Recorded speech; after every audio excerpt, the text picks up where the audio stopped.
Abramos a palavra do Senhor no livro de Paulo aos Gálatas, Gálatas capítulo de número 5. Nós iremos ler dos versículos 16 a 26.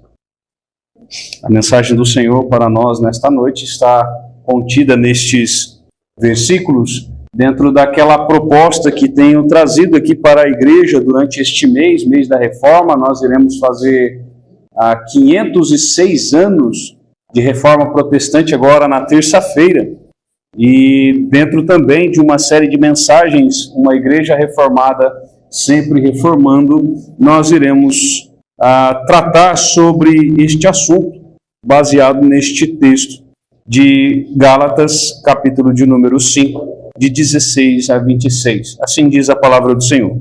Digo, porém, andai no Espírito, e jamais satisfareis a concupiscência da carne. Porque a carne milita contra o Espírito, e o Espírito contra a carne, porque são opostos entre si, para que não façais o que porventura seja do vosso querer. Mas se sois guiados pelo Espírito, não estáis sob a lei. Ora, as obras da carne são conhecidas e são prostituição, impureza, lascívia, idolatria, feitiçarias, inimizades, porfias, ciúmes, iras, discórdias, dissensões, facções, invejas, bebedices, glutonarias e coisas semelhantes a estas, a respeito das quais eu vos declaro, como já outrora vos preveni, que não herdarão o reino de Deus os que tais coisas praticam. Mas o fruto do Espírito é amor, alegria, paz, longanimidade, benignidade, bondade, fidelidade, mansidão, domínio próprio. Contra estas coisas não há lei, e os que são de Cristo Jesus crucificaram a carne, com as suas paixões e concupiscências. Se vivemos no Espírito, andemos também no Espírito. Não nos deixemos possuir de vanglória, provocando uns aos outros, tendo inveja uns dos outros. Tem um senhor que ele tinha um canil, e neste canil ele tinha ali 2 cachorros do mesmo porte, né? 2 cachorros bem ferozes assim, do porte, e ele gostava de fazer rinha. É proibido rinha, né? Que é colocar cachorro para brigar. E chegou ali o seu sobrinho, ele chegou para o sobrinho e falou assim: você quer ver que eu vou colocar esses 2 cachorros aqui para brigar e esse aqui vai ganhar? E aí ele colocou os 2 cachorros para brigar e ganhou mesmo. Aquele cachorro que ele falou que ia ganhar. Eu falei assim: mas o senhor sabe por que ele é mais forte, ele é mais vigoroso? Ele falou assim: não, eu sei porque esse daqui está bem alimentado. Como ele está bem alimentado, ele está mais fortalecido. O outro tem mais de uma semana que eu não dou comida para ele. Então ele está mais enfraquecido. E, irmãos, este, por exemplo, é uma ilustração que muito é usada com relação a esta questão que nós vemos aqui neste texto. Este texto ele está falando talvez sobre a maior guerra que existe.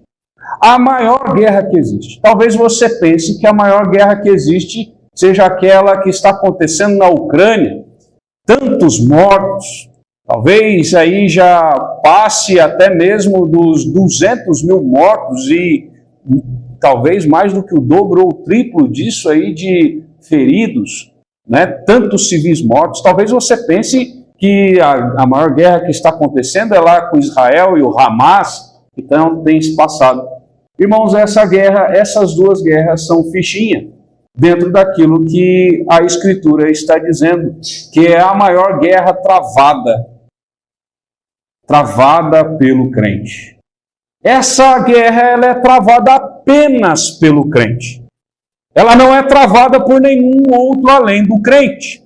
Porque aqui ela está colocando aqui 2 coisas que não se reconciliam. Aqui ele está falando sobre, como diz o ditado, o 8 e o 80.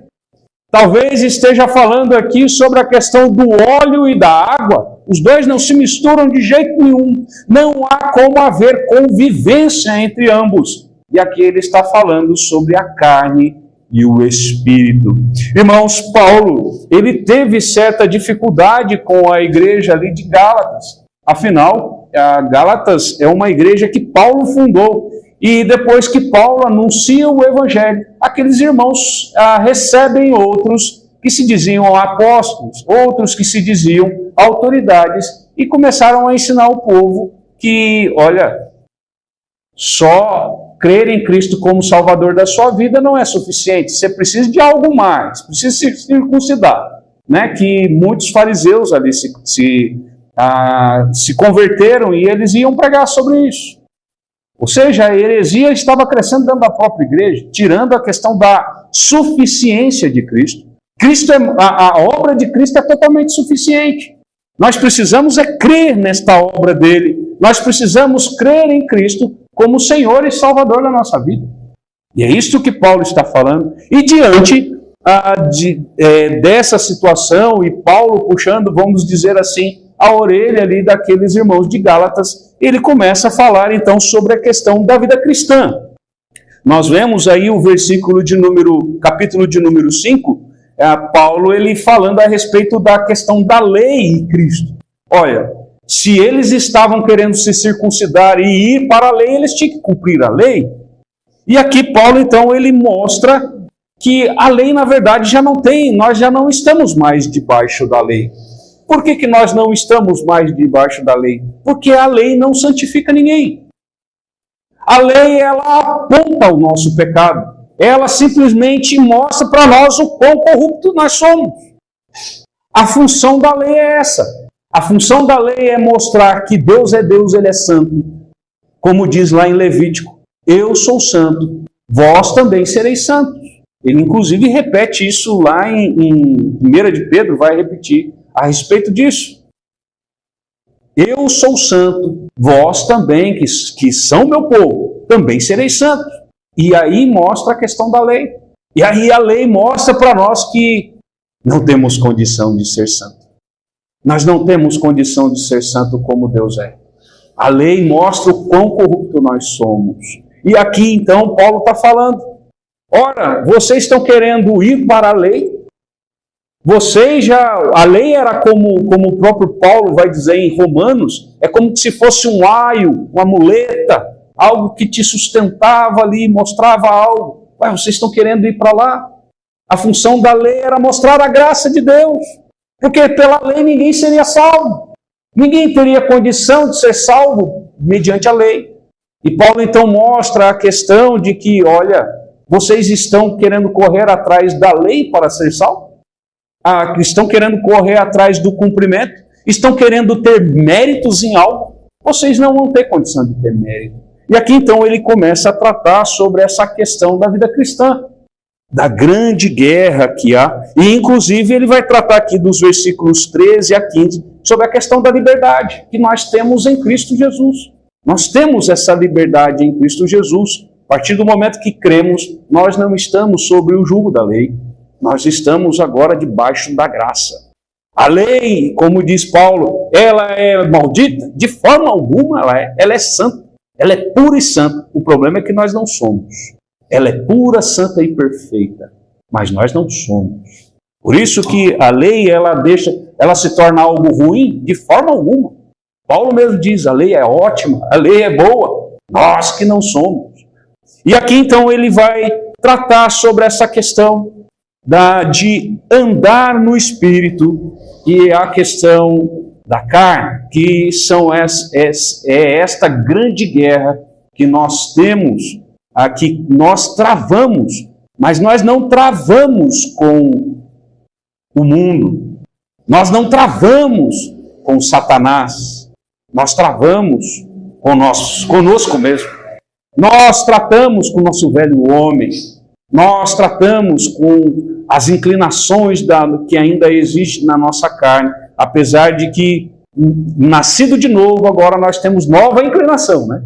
Nós temos agora uma inclinação para as coisas de Deus, mas ainda há corrupção em nossos corações. Por isso, ele diz aqui, digo porém, andai no Espírito. Irmãos, e quando ele fala sobre a questão do andar, ele não está dizendo sobre caminhar. As pessoas quando olham assim, andar no Espírito é como se ela começa a olhar assim, mas como que eu vou andar eu vou lá fazer a minha, como diz aí o meu Cooper, vou fazer minha caminhada para dar uma emagrecida, né? Como que é? O pessoal começa, vamos dizer assim, a imaginar as coisas. A ideia da palavra aqui, andai, é viver. É viver no Espírito. Ela poderia ser traduzido facilmente a mesma palavra que ela poderia ser traduzida para viver. Assim como o autor ele resolveu traduzir aqui por andai, ele poderia ter traduzido por viver. E tem o mesmo sentido. Então, andai aqui é no sentido de viver. Vivei no Espírito. Irmãos, a ideia daqui também não é um pedido. A ideia aqui que ele fala, vivei no Espírito ou andai no Espírito, Paulo ele não está colocando aqui para nós, e Paulo inspirado por Deus, no sentido de dar uma possibilidade para nós. Ora, você faz se você quiser. Não, não é essa a ideia. A ideia aqui é de um mandamento. A ideia aqui é de cumpra-se. A ideia é faça. Você não tem opção de não fazer. Faça isso. E ele diz, andai no Espírito, vivei no Espírito, e jamais satisfareis a concupiscência da carne. Irmãos, e a palavra que para a concupiscência, ela é a mesma palavra que pode ser traduzida para a cobiça. Pode ser traduzida, inclusive, por paixão. Por isso que as pessoas muitas vezes falam sobre paixão. Eu estou apaixonado por Cristo. Cuidado, que a palavra paixão ela não é boa. A ideia de paixão é concupiscência. Então, assim, se alguém chegar para você e falar assim, eu estou apaixonado por Jesus, fala assim, então deixa de estar. Deixa de estar apaixonado por Ele. Deixa essa paixonite de lado e ame o Senhor Jesus de fato. Tá? Porque a ideia aqui, ela não é boa. A ideia da palavra paixão na Escritura não é boa. Então, assim, Kainan, se você quiser falar aí para a Paloma, não fala, Paloma, eu estou apaixonado por você. Não, fale, eu te amo. Né? Não fale. Você também, Felipe. Né? Só que não para a Paloma, no caso para a Monique, né? Não dá confusão, vai dar briga. Né? Mas, irmãos, ele então diz que se viver no Espírito, jamais, e a ideia de jamais não é talvez algumas vezes, não é talvez algumas vezes, jamais aqui é que nunca vai acontecer. Ele vai falar, nunca vai acontecer de você satisfazer a paixão da carne. Irmãos, o grande problema que tem é que nós somos muito falhos em viver no Espírito. O grande problema do crente é quando o crente ele falha em viver no Espírito. E quando ele abre mão de viver no Espírito, ele acaba ocorrendo dele falhar. Acaba dele sentir prazer até, apesar que é muito estranho quando você fala que o crente ele sente prazer na concupiscência da carne. Até porque, irmãos, o verdadeiro crente ele sente prazer nas coisas de Deus. As coisas da carne podem satisfazer a carne. Pode até satisfazer a carne. Assim como eu estava conversando com uma pessoa que estava falando sobre a questão da droga, né? Que no caso, quando utiliza a droga ali, tem 10 minutos ali de êxtase. Compensação tem 1 hora ali de depressão, né? Então o que acontece? A carne pode até estar satisfeita, mas qual é o problema? O problema é como se fosse droga mesmo. Satisfazer a concupiscência da carne é como se fosse droga. Para o crente é. Talvez possa até dar ali uma satisfação meio que momentânea, mas o Espírito Santo ele vai cobrar. Quando você olha assim, Senhor, eu estou diante de um Deus santo. Como assim eu posso ter satisfação em algo que ofende um Deus santo?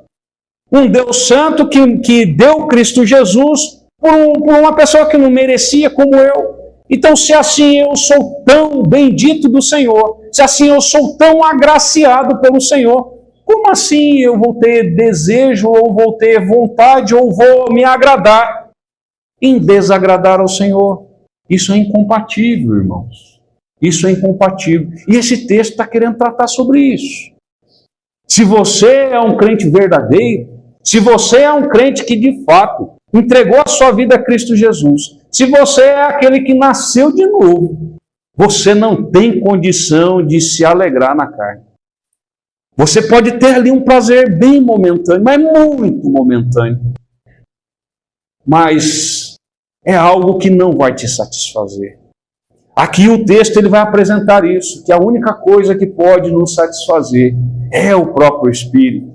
Andar no Espírito é a única solução que satisfaz de fato o crente verdadeiro, irmãos. Não é negociando ali, mas eu só vou dar uma pisadinha na bola, só vou pegar e dar só uma escorregadinha de leve, vai quebrar o dente. Não faça isso, não tenta dar uma escorregadinha, uma patinadinha, que vai ter que, como diz, colocar dentadura depois, porque vai quebrar os dentes. Não faça um negócio desse. Você, na verdade, está atentando contra a santidade de Deus. Esse Deus maravilhoso que nos salvou. E ele vai dizer, então, a respeito desta grande guerra, versículo de número 17. Porque a carne milita contra o Espírito e o Espírito contra a carne, porque são opostos entre si, para que não façais o que porventura seja do vosso querer. Irmãos, aqui muito interessante de falar sobre essa grande guerra que existe entre a questão do Espírito e da carne. Nós poderíamos dizer até novo homem e velho homem, não estaríamos equivocados em falar em novo homem e velho homem, que também Paulo ele vai tratar também dessa forma, por exemplo, em Efésios. Ele vai tratar dessa forma como novo homem e velho homem. O novo homem é aquele que nasceu de novo. O velho homem é aquele depravado que não tem Cristo Jesus como Salvador da sua vida. Então tem essa guerra.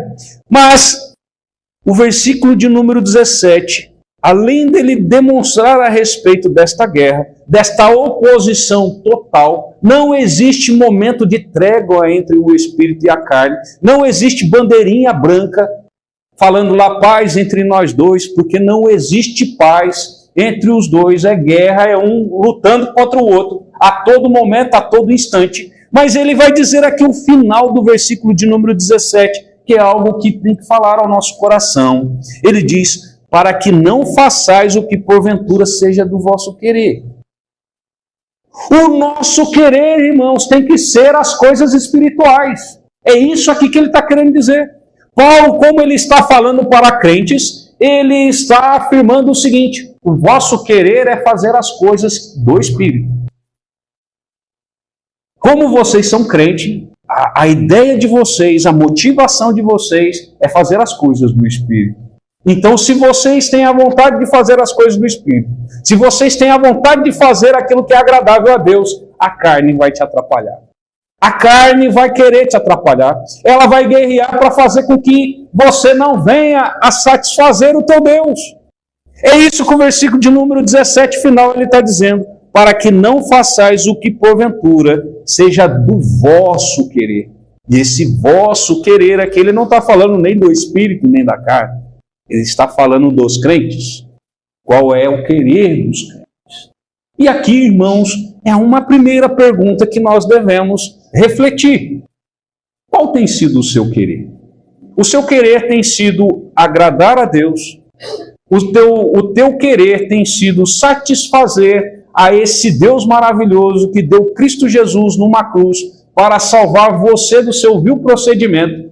Você que estava a passos largos do inferno, ele resolveu na sua bondade, na sua misericórdia e no seu profundo amor, incomparável amor, como diz lá em Romanos capítulo de número 5, a ponto de dar Cristo quando nós ainda éramos pecadores. Cristo Jesus morreu quando nós éramos pecadores, não quando nós éramos amiguinhos de Deus. Nós não éramos amiguinhos de Deus. Nós éramos opositores de Deus. E Ele nos reconciliou com Cristo. Ele que nos chamou para viver com Cristo. É isso que a Escritura ela vai dizer. É isso, por exemplo, que Romanos 5 vai falar. E aqui, irmãos, então, qual é o vosso querer? O vosso querer é satisfazer as suas vontades. O seu querer é como aquela droguinha que vai te dar, de repente, satisfação por 10 minutinhos. A satisfação da carne, mas vai te jogar em depressão. Por talvez aí 1 hora. Mas 1 hora que eu estou querendo dizer, ou 10 minutos, são coisas hipotéticas. Eu não estou querendo dizer exatamente o tempo. 10 minutos ou 1 hora.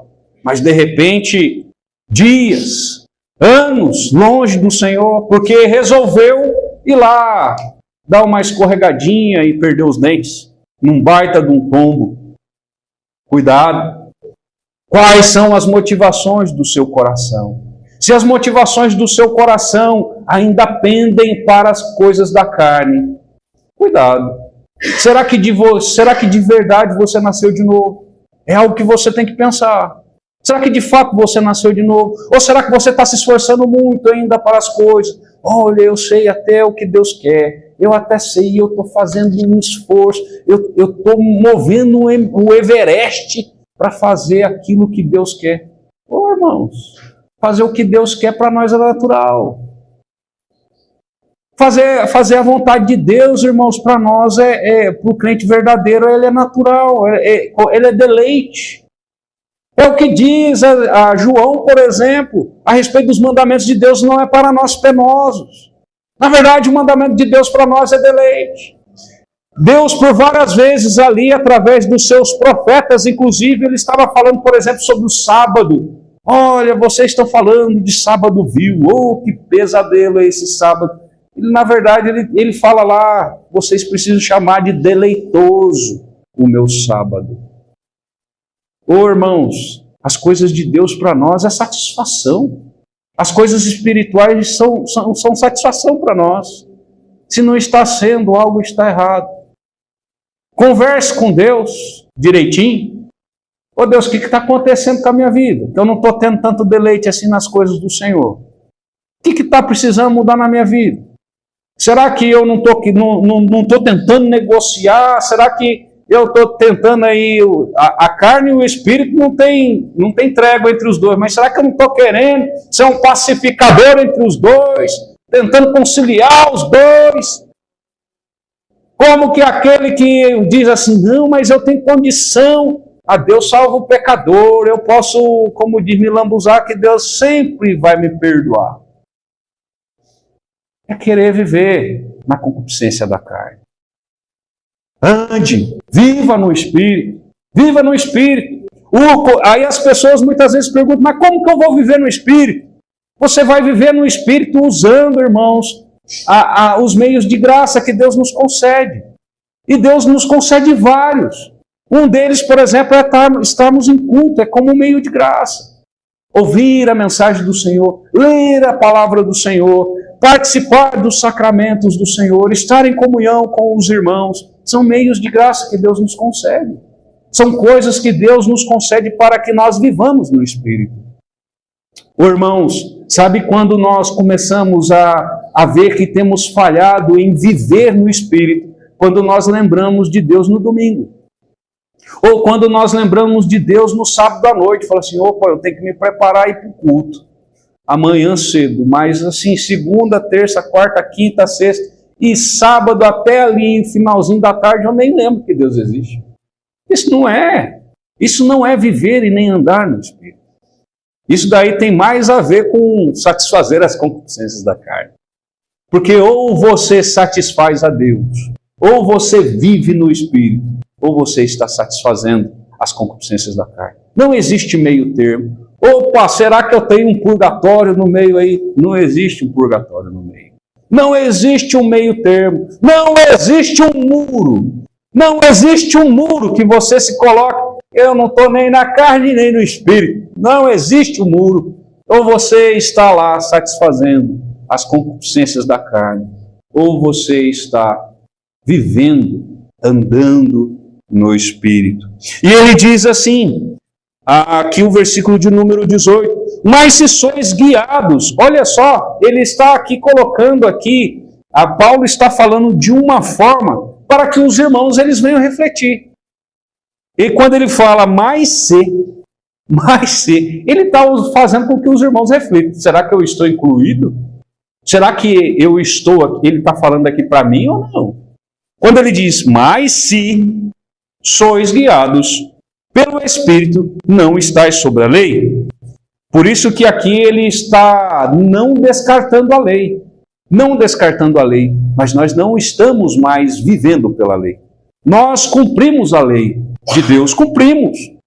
Mas nós não cumprimos a lei de Deus para ser salvos. Nós cumprimos a lei de Deus porque o que é pecado? Como diz lá em 1 João capítulo número 3, pecado é toda a transgressão da lei. Então, quando nós transgredimos a lei, nós ofendemos ao nosso Deus.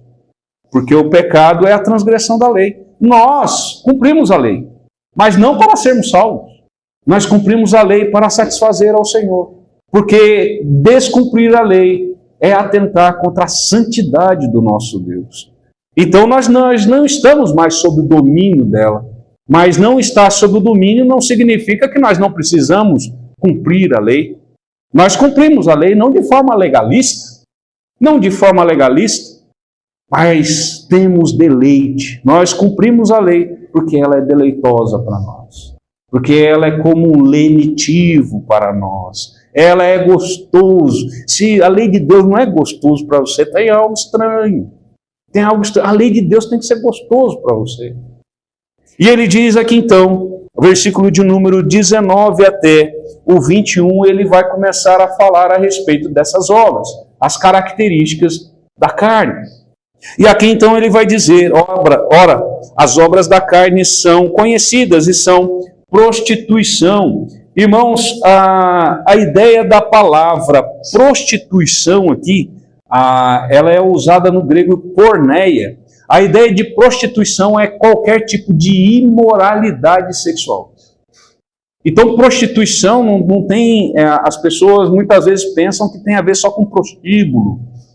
Todo tipo de imoralidade sexual entra na questão aqui da prostituição. E aí ele vai dizer então impureza. Também ele vai falar em lascívia. Lascívia aqui, a ideia da palavra lascívia no grego aqui, ela é de indecência. Algo que fere os bons costumes. Essa é a ideia. Indecência, mas também tem uma conotação indecência para o lado sexual também. E aqui então ele fala de idolatria, feitiçarias, inimizades e porfias. Porfias, a palavra que no grego, a ideia de porfias é de contenda. É de contenda. E também ela pode ser traduzida por politicagem. Politicagem. É como que ele está querendo dizer. É quando a gente fala de não há mal em fazer política. O mal é fazer politicagem. Até porque o crente ele precisa se envolver com política também. Eu até vejo que sim. Tem pessoas que são capacitadas para isso. É que a política, quando nós olhamos, está algo tão sujo que parece assim que é algo extremamente mal. Mas política, irmãos, em si, ela não é mal. O problema é que tem muita gente má naquele meio. E aí você vai ver a politicagem. O mal aí é a politicagem, não é a política em si. Eu discordo de pastor fazer parte de política. Porque se ele é chamado para ser pastor, seja pastor. Se ele é chamado para ser político, seja político. Agora ele é chamado para ser pastor e político. Para mim é muito estranho isso. Para mim não soa. Se Deus ele me vocacionasse para ser político, eu não seria pastor. Né? Eu não seria. Se ele me vocacionou para ser pastor, não existe nada melhor para eu ser. Não existe nada melhor para eu ser. Se ele tivesse me vocacionado para ser político, não existiria nada melhor para eu ser. Porque é aquilo que Deus ele me capacita para ser. Então eu acho muito estranho isso daí. E temos visto aí muitos pastores políticos, né? Então aqui, e o problema não é pastores políticos, o grande problema aí é pastores que fazem politicagem. E vemos então que ele vai falar sobre o 20 ainda, ciúmes, iras, discórdias, dissensões, né, e facções. Interessantíssimo é que essa palavra facções, ela é a mesma palavra para heresias. Heresias e seitas. Heresias e seitas. A ideia de facção aqui, ela tem a ideia de corromper aquilo que é verdadeiro. Que é, na verdade, a ideia de heresia. Corromper aquilo que é verdadeiro. E ele então vai dizer invejas, bebedices, glutonarias, e a palavra aqui para glutonaria no grego é orgia. Ela é melhor até traduzida para orgia. Mas a ideia, quando fala de orgia, as pessoas pensam só na questão sexual. Mas quando fala de glutonaria, ele está reportando para aqueles grandes banquetes que os gregos tinham. Os gregos, eles tinham grandes banquetes que eles comiam, se fartavam, iam lá, vomitavam lá no lugar específico, voltavam, comiam mais, e aí tinha relação sexual, homem com homem, mulher com mulher, homem com mulher, era uma bagunça o negócio. Então, quando ele trata aqui sobre a questão aqui de glutonaria não é só a questão de comer muito, não, viu, irmãos? Pessoas acham, aquele que é comilão, aquele que, rapaz, não pode passar perto de algo que já está com água na boca, né? Como diz, está com o sanduíche na mão e pensando na pizza, né? Não é nisso não é nesse daí não, né? Aqui tem a ver com comida também, mas tem principalmente com a questão aí da orgia. E ele vai dizer aqui, irmãos, ele não fecha a lista. Ele diz coisas semelhantes a esta. Coisas semelhantes a esta. E ele diz a respeito das quais eu vos declaro. Quando ele fala que eu vos declaro, aqui é no sentido de que ele continua declarando, ele continua instruindo. Só que ele usa um jogo de palavras aqui.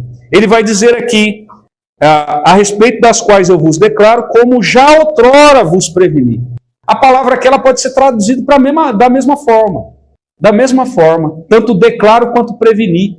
A ideia é, eu falei para você, eu estou falando para vocês, eu estou explicando para vocês, como eu já expliquei anteriormente. E a ideia de expliquei era no sentido de expliquei de uma forma cabal. Sendo, eu expliquei de forma que não há dúvidas. Não há dúvidas. Não entendeu? Mas eu expliquei como disse tão direitinho. Ficou tão claro, como diz, como aquele vidro translúcido que não tem uma manchinha, não reflete nem a sua imagem, você vê direitinho do outro lado. A ideia é essa aqui. Eu já tinha falado. E ele vai falar então o que ele já tinha declarado, o que ele preveniu. Que não herdarão o reino dos céus, o que tais coisas praticam. Irmãos, nós temos vivido momentos em que a igreja ela acha que ela pode conviver com estas coisas. Ela acha que nós devemos ter aceitação com relação aos pecados dentro da igreja. Acha que a gente não precisa, que a igreja não deve tratar estas coisas dentro, os pecados dentro, por exemplo, da igreja. As pessoas têm confundido as coisas.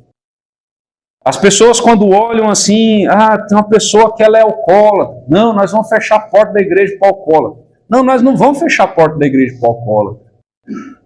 Só que o cidadão ele está em alcoolismo, ele mostra que ele não nasceu de novo. Ele mostra que ele está lá, largado no pecado. Se ele é viciado, ele está largado no pecado. Irmãos, e como tem pessoas que diz crente e viciado. Viciado em tantas coisas. Quando ele pega e vai dizer assim, e coisas semelhantes a esta, ele quer dizer tantas outras coisas. Vícios, por exemplo.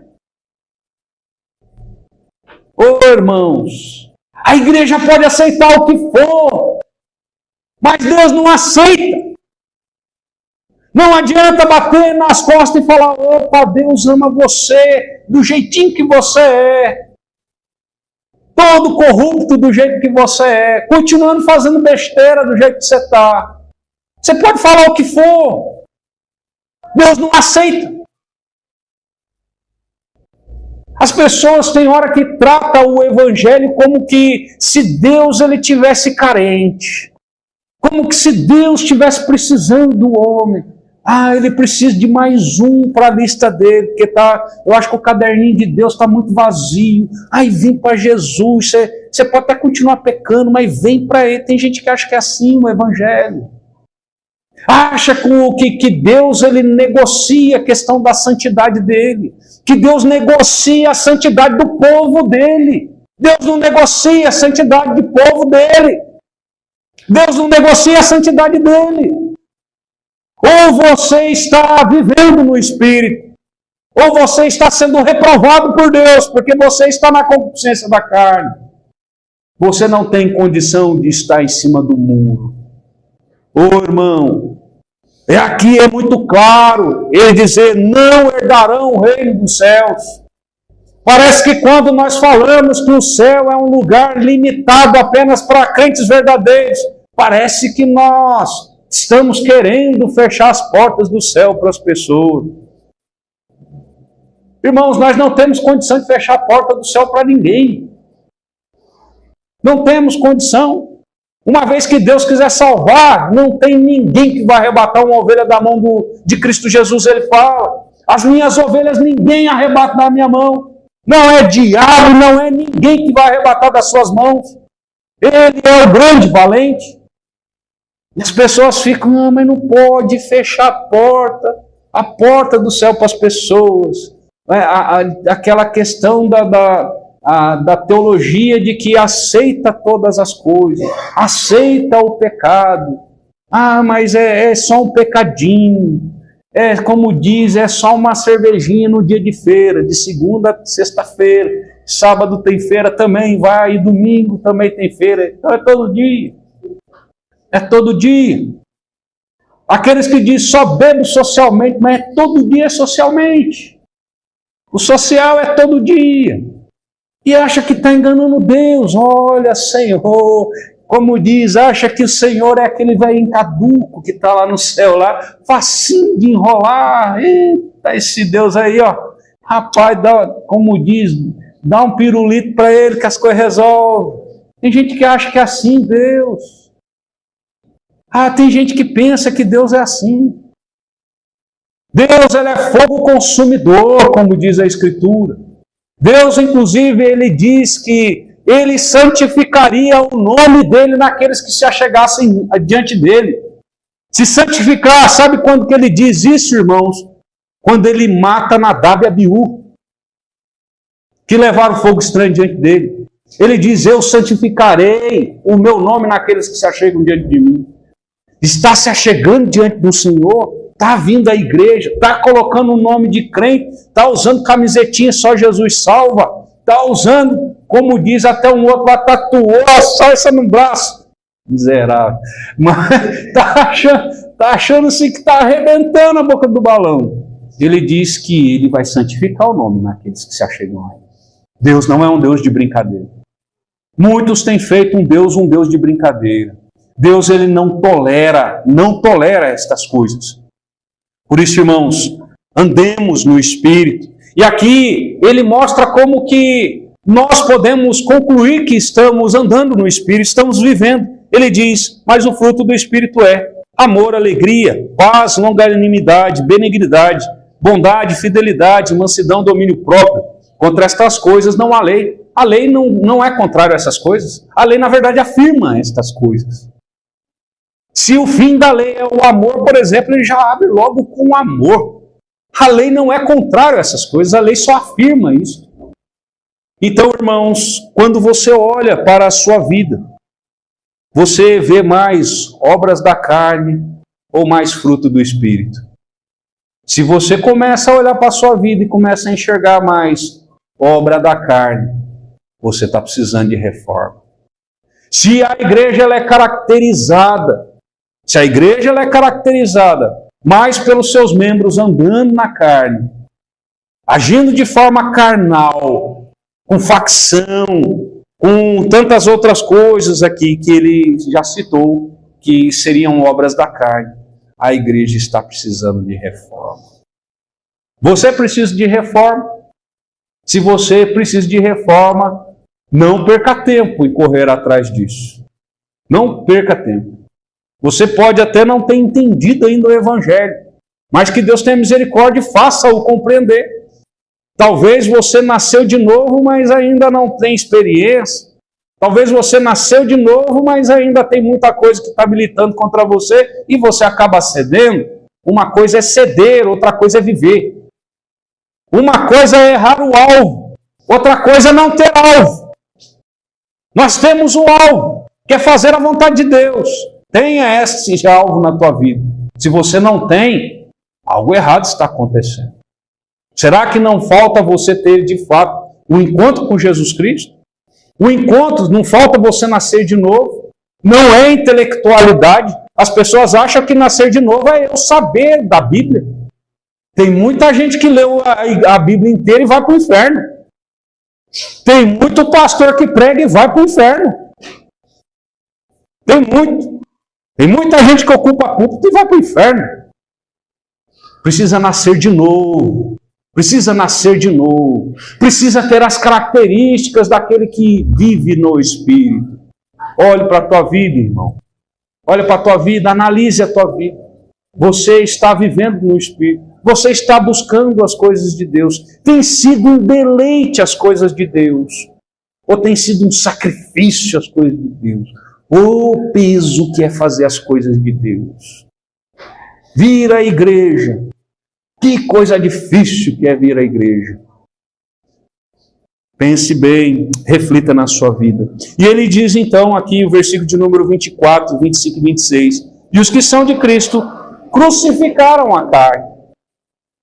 E a ideia de crucificação é de matar. Mataram a carne. E os que são de Cristo mataram a carne com as suas paixões e concupiscências. Você tem matado a carne? Você está crucificando? Tem dado chibatada nela?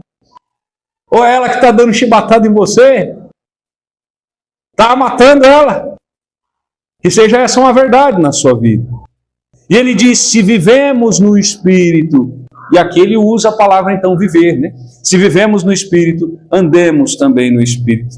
Não nos deixemos possuir de vanglória, provocando uns aos outros, tendo inveja uns dos outros.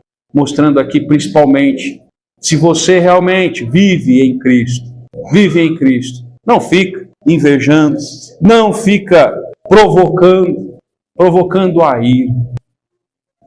Ô meu irmão, talvez hoje seja o dia de reforma. Talvez seja o dia que Deus esteja convocando você para uma reforma. Você talvez possa achar que Deus ele não está vendo as coisas, ou que Deus é complacente. Teve uma mensagem de um irmão aqui nesta congregação que eu vi, antes de eu ser pastor aqui. O nosso irmão Isaías, ele falou um negócio que eu achei muito interessante e aquilo nunca saiu da minha cabeça. Falando sobre Sansão. Ele pegou e começou a falar a respeito de Sansão. Ele era um nazireu. Ele não era narizeu não, tá? Ele não tinha nariz grande não. Ele era nazireu, tá? Tem um pessoal que fala ele era um narizeu. Não. Ele não era narizeu não, era nazireu. Ele era um nazireu. E pelo fato de ser nazireu, ele não poderia cortar o cabelo, ele não poderia tocar em morto, e ele não poderia beber vinho. E aí o que acontece? Ele vai lá e quebra o primeiro voto dele. Mexe no leão lá, que o leão que ele mesmo matou, que tinha lá favo de mel, né?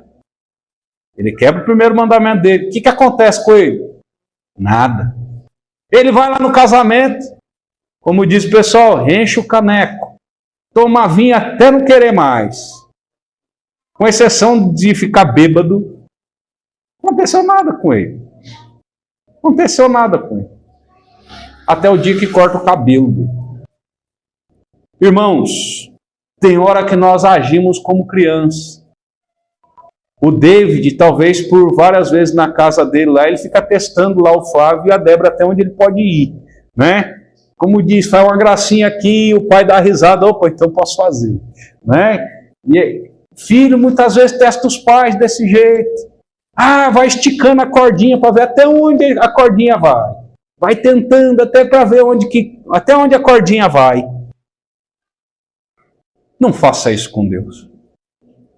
Não faça isso com Deus. Se você tem feito alguma coisa que é concupiscência da carne e não está acontecendo nada, cuidado. Cuidado. Sansão não aconteceu nada nas duas primeiras quebras dele. Mas na terceira foi desastroso. Não deixa virar desastre. Se arrependa. Se arrependa. Acha assim, Deus, o Senhor não está me castigando. Você vai esperar Deus puxar o chicote mesmo? Terrível coisa é cair na mão de um Deus irado. Não fique irando o Senhor com o seu pecado. Não ire o Senhor com o seu pecado. Não ire o Senhor se entregando à carne. Viva no Espírito, e assim jamais satisfareis a concupiscência da carne. Que Deus nos abençoe, fortaleça, irmãos, as nossas vidas dia após dia.